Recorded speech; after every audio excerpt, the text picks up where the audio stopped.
এই যে আফগানিস্তান যারা আসেন এখানে কারবার করতে, তারা কেউ এখানকার ভোটার নয়। আর এদের টাকা আদায় করে কে জানেন? মানে রিকভারি এজেন্ট হচ্ছে অর্জুন সিংই হচ্ছে আফগানিস্তানে যারা টাকা পয়সা চালায়, যারা এদিকে ব্যবসা করে, তাদের রিকভারি এজেন্ট হচ্ছে অর্জুন।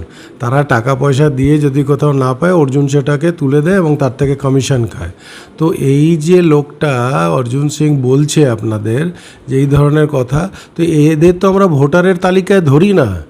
যদি ভোটারের নাম উঠে থাকে তো তারা তো দীর্ঘকালীন, উনি যখন এমএলএ ছিলেন তারা ছিলেন, আর যদি থাকে তারপর ওর ছেলে বিধায়ক, তাদেরও দিয়ে রেখে দিয়েছে। তো এইসব কথা ভুলভাল কথা বলে দরকার নেই। যারা বৈধ ভোটার তাদের নাম কোনো মতেই বাদ যাবে না, তাদের নাম কোনোভাবেই কাটা যাবে না। যারা অবৈধ তাদের হবে। আমরা তো কোনো অবৈধ ভোটারের পক্ষে কত কথা বলিনি।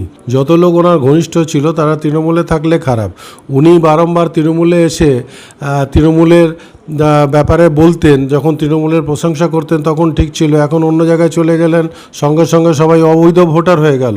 তো অর্জুনের এই ক্যারেক্টার, এই যে ডুয়েল ক্যারেক্টার সবাই জেনে গেছে, যে যখন যেখানে তখন সেরকম কথা। আবার তৃণমূলে আসার প্রচেষ্টা করছে, আসলে আবার উল্টো কথা বলবে। অবশ্যই প্রচেষ্টা করছে, চেষ্টা করেই যাচ্ছে সে।